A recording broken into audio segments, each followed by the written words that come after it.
सारे विद्यार्थी पढ़ाई करते हैं। क्यों पढ़ाई करते हैं? सिर्फ पास होने के लिए। उनको पढ़ाई का महत्व ही समझ में नहीं आता है।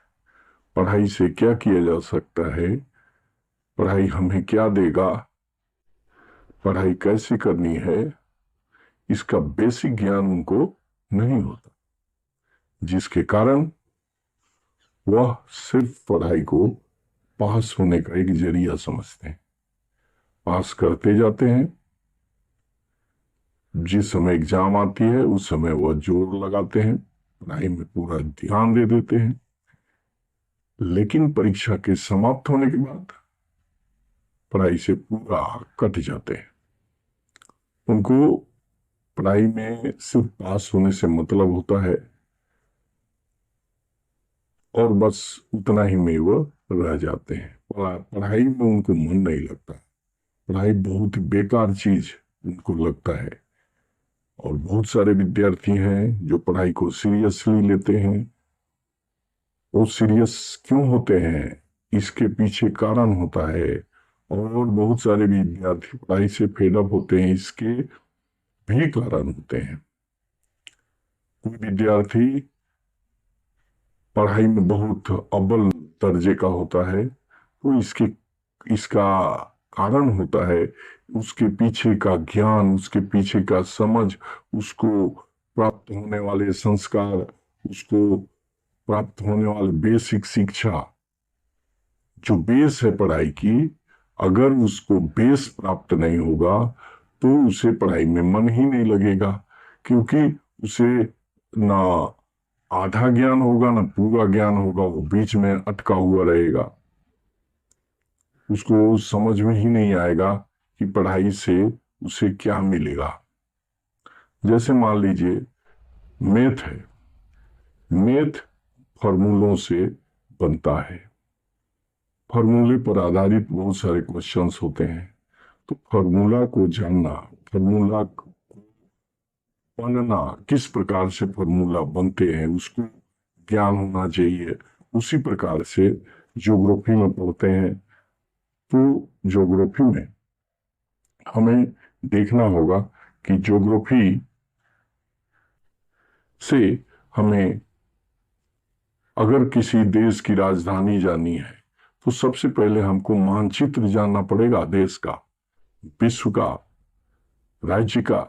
मानचित्र का अगर हम अध्ययन नहीं किए हैं और हमें किसी राज्य की राजधानी मालूम करना हो तो हमारे लिए पहाड़ की तरह हो जाएगा, क्योंकि हमको बेस मिला ही नहीं कि ज्योग्राफी कैसे पढ़ा जाए, मैथ किस प्रकार से पढ़ा जाए, इंग्लिश किस प्रकार से पढ़ा जाए, मैथ कैसे, मैथ का पूरा ज्ञान हमें मिले, हिंदी का कैसे ज्ञान मिले, संस्कृत का कैसे ज्ञान मिले, और उसे किस प्रकार से हमको रुचि मिले, इस चीज की जानकारी हमें नहीं होती। ऐसे विद्यार्थी भटकते रह जाते हैं। सिर्फ पास करने के लिए वो किसी तरह से पास होकर पास होने वाले विद्यार्थियों की संख्या को बढ़ाते हैं और इसका परिणाम होता है कि देश में बेरोजगार, शिक्षित बेरोजगार, खास करके शिक्षित बेरोजगारों की संख्या दिनों दिन बढ़ती जा रही है। क्योंकि वो विद्यार्थी जिसको पढ़ाई का महत्व नहीं है, बला की तरह जो पढ़ाई को लेते हैं, वो पढ़ाई से क्या बना जा सकता है इस बात को वो समझते नहीं है। उनको ये समझ नहीं आता कि यह एक ऐसा रोजगार है पढ़ाई, जो जितना पढ़े, जितना आप गहराई से पढ़ते हैं, हल्के से पूंजी लगाकर आप बड़ा से बड़ा धनार्जन, बड़े से बड़ा काम कर सकते हैं। लेकिन इस बात को विद्यार्थी समझते ही नहीं। पढ़ाई से क्या किया जा सकता है उनको किसी ने बताया ही नहीं। उनको बेस चीज, रुचि जिससे हो, उस चीज को किसी ने बताया नहीं। ना तो उसके माता पिता, ना ही गुरुजन उसको बताए नहीं है, या बताए भी होंगे तो वो विद्यार्थी उस पर ध्यान नहीं दिया होगा। क्योंकि हमारे ही क्लास में बहुत सारे विद्यार्थी हैं जो पढ़ाई से कटे हुए रहते हैं।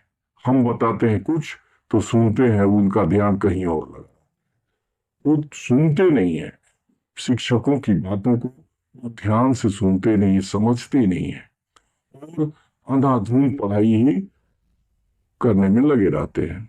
और अंधाधुंध पढ़ाई भी क्या करेंगे, उनको तो पढ़ाई में रुचि ही नहीं होती है। वह सिर्फ अटेंडेंस बनाने के लिए कॉलेज में, विद्यालय में जाते हैं, वहां से बिना मन के पढ़कर फिर वापस आ जाते हैं, जिसके कारण उनको जो ज्ञान मिलना चाहिए वो नहीं मिल पाता। परिणाम होता है कि वह पढ़ने में एवरेज रूप में होता है, एवरेज विद्यार्थी के रूप में उसकी पहचान रहती है और वह पढ़कर सिर्फ डिग्री हासिल करता है। और आज के युग में जो कंपटीशन की दुनिया है उसमें वह पीछे रह जाता है और उसको जिस मुकाम तक पहुंचना चाहिए उस तक वह पहुंच नहीं पाता और भटकते हुए रह जाता है। और हम कहते हैं कि बेरोजगारी बढ़ रही है, रोजगार नहीं मिल रही है। क्यों नहीं मिल रही भाई? रोजगार तो मिल रही है। बहुत सारे विद्यार्थी हैं जो पढ़कर, हमारा ही पढ़ाया हुआ बहुत सारे विद्यार्थी ऊंचे ऊंचे पदों पर आसीन है अभी, लेकिन बहुत सारे 75%, 80% विद्यार्थी ऐसे हैं जो अभी भी गांव में भटक रहे हैं। इसका कारण है उन्होंने पढ़ाई में ध्यान नहीं दिया, पढ़ाई को कला नहीं समझा, उसको बला समझा।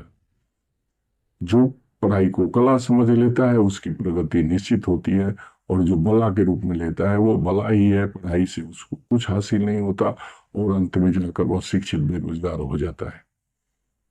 इसलिए पढ़ाई को कला की तरह लेना चाहिए, उसको रुचिपूर्ण तरीके से पढ़ना चाहिए, उसका बेस तक जाना चाहिए और अपनी पढ़ाई को बहुत अच्छी तरह से करना चाहिए ताकि इस कंपटीशन की दुनिया में हम अपने आप को स्थापित कर सकें, आगे बढ़ा सकें।